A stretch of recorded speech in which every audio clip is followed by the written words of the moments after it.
Kami masih tersambung dengan Direktur Pengembangan Investasi BPJS Ketenagakerjaan Edwin Ridwan. Ya Pak Edwin, tadi Bapak katakan ada porsi juga untuk reksadana campuran. Lalu bagaimana dengan reksadana terproteksi? Apakah BPJS Ketenagakerjaan juga menyasar instrumen ini? Sejauh ini belum ada investasi kami di reksadana selain reksadana saham, reksadana campuran maupun reksadana fixed income. Di luar itu masih penjajakan, Mbak. Baik, bagaimana dengan prospek surat utang korporasi? Apakah BPJS Ketenagakerjaan juga ada target mungkin untuk surat utang korporasi yang kalau kita lihat dari bunganya ini mungkin lebih tinggi juga dari SBN pemerintah? Ini kan tergantung rating ya untuk suku bunganya. Jadi kita pasti melihat kesesuaian antara resiko yang kita emban juga dengan spread di atas suku bunga bebas risiko. Jadi secara selektif kita masuk juga di obligasi korporasi walaupun polisinya masih sekitar 4-5% saja dari dana kelolaan. Tapi tentunya ke depan untuk mengejar yield yang lebih tinggi ya pasti kita akan lebih mengalokasikan lebih banyak lagi ke korporasi, Mbak. Baik, apakah ada sektor korporasi yang disasar atau dipercaya BPJS Ketenagakerjaan hingga di pertengahan 2023 ini? Iya, kita melihat memang di tahun 2023 apalagi mulai semester 2 saya kira tahun politik ya sudah lebih temanya demikian. Jadi kalau kita melihat di tahun politik biasanya sektor-sektor yang diuntungkan adalah salah satunya consumer. Kita tentunya juga akan menyesuaikan dengan keadaan tersebut. Lalu yang kedua kita melihat situasi geopolitik di dunia ini semakin panas ya, sehingga tentunya berakibat juga kepada peningkatan dari harga komoditas. Walaupun ada kemungkinan terjadi resesi mungkin tahun depan atau 2 tahun ke depan gitu. Walaupun demikian kita tetap positif di sektor-sektor yang berhubungan dengan komoditas. Jadi saya kira 2 sektor itu ya. Pertama tadi consumer karena tahun politik, nomor 2 adalah di sektor komoditas tapi dalam jangka panjang atau jangka menengah gitu. Demikian. Baik, selain terkait dengan tahun politik dan juga geopolitik yang ada di global, bagaimana dengan dinamika era suku bunga murah? Apakah ini juga akhirnya menentukan arah investasi BPJS Ketenagakerjaan? Ya, kita sama lihat bahwa era suku bunga murah saya kira sudah berakhir ya. Jadi ke depan konsensus di market adalah tingkat inflasi akan tetap elevated gitu ya, sehingga suku bunga akan sangat sulit untuk bisa turun atau kembali seperti di era suku bunga murah. Ya tentunya kita di BPJS Ketenagakerjaan di dalam mengelola investasi kita harus antisipatif ya, kita tidak bisa reaktif mengingat bahwa size dari dana kelolaan kita ini sangat besar. Ya tentunya kita di tahun 2021 beberapa kali dalam beberapa kesempatan kita mengemukakan bahwa kita tidak akan memperbesar porsi saham contohnya. Ya terbukti hari ini kita melihat bahwa memang return dari fixed income securities jauh lebih baik dibandingkan misalnya di sektor saham. Jadi tentunya tadi kita kemukakan bahwa di dalam mengelola investasi ini kita tidak reaktif ya, kita selalu antisipatif demikian. Baik, bagaimana dengan portofolio investasi di instrumen yang berbasis ekonomi hijau? Apakah sejauh ini BPJS Ketenagakerjaan juga punya target di sana atau belum masuk ke sana sama sekali? Ya, mungkin saya informasikan bahwa kita tahun 2021 bahkan memenangkan award dari CNBC. Pada tahun 2021 kita bahkan mendapatkan award dari CNBC sendiri ya, untuk ESG Investment Strategy of the Year. Jadi kita memang di dalam mengelola investasi kita juga memperhatikan faktor ESG ya. Contoh lain adalah kita untuk universe saham-saham kita ini sepertiganya itu masuk dalam kategori IDX ESG Leaders ya, indeks baru yang diluncurkan oleh Bursa Efek Indonesia tahun 2022 kemarin. Jadi sepertiga dari dana kelolaan kita untuk universe saham adalah berada di dalam kategori IDX ESG Leaders. Baik, Demikian.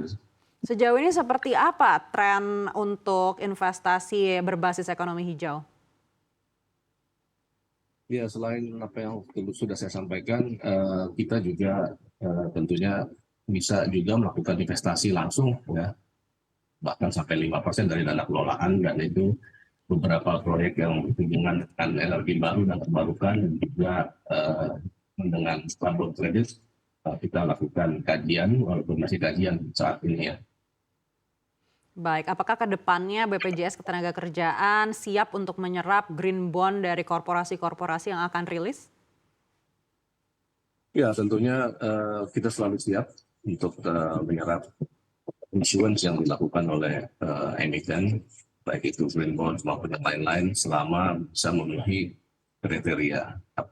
Saat ini sudah ada bahkan dari BNI green bond yang diterbitkan, dan kita isikan ke sana. Baik, kriteria seperti apa yang dicari oleh BPJS Ketenagakerjaan dari green bond?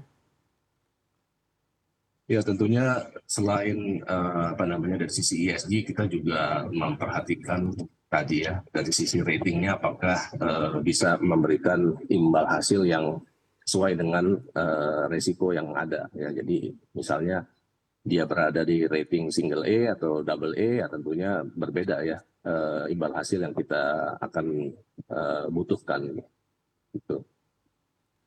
Baik, dan kita juga mengingat rencana BPJS Sostek atau BPJS Ketenagakerjaan menggandeng Indonesia Authority Investment atau INA untuk kebutuhan alokasi investasi. Mungkin ada proyek-proyek investasi yang sejauh ini sudah digarap? Ya, kita menandatangani MOU dengan INA di bulan Mei tahun 2021. Namun memang sampai saat ini masih belum ada yang kita realisasikan.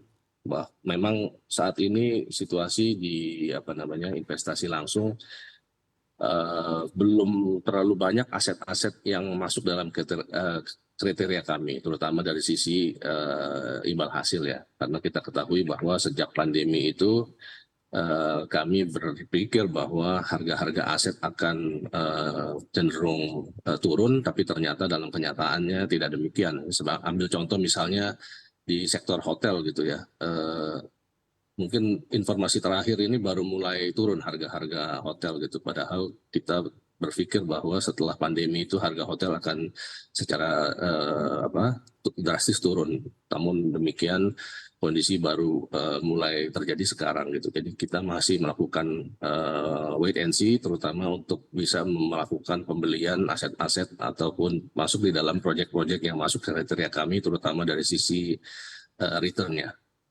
Baik, investasi langsung seperti apa yang paling menarik untuk BPJS Ketenagakerjaan di tengah dinamika politik di dalam negeri ataupun geopolitik di global saat ini, dan yang mana yang mungkin akan lebih dihindari saat ini?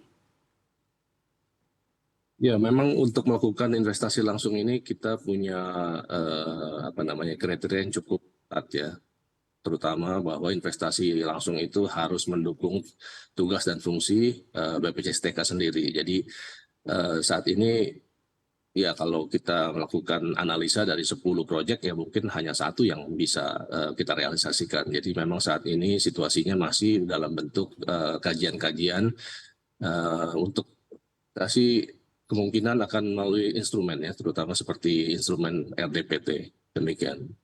Baik, situasi seperti apa di global ataupun di dalam negeri yang mungkin akan mempermudah BPJS Ketenagakerjaan untuk lebih cepat mengambil keputusan dalam investasi langsungnya? Ya, kita sama-sama melihat bahwa akan ada kemungkinan ekonomi dunia ini mengalami resesi ya dalam 1-2 tahun ke depan. Ya, jadi kita juga tentunya mengantisipasi kondisi tersebut, dan kita tidak ingin membeli aset dengan harga yang mahal gitu ya. Jadi kalau memang akan terjadi resesi ya kita kemungkinan besar akan menunggu itu terjadi, dan kita bisa beli di kondisi harga aset yang lebih murah mungkin. Baik, sekali lagi terima kasih Edwin Ridwan, Direktur Pengembangan Investasi BPJS Ketenagakerjaan telah berbagi bersama kami pada siang hari ini.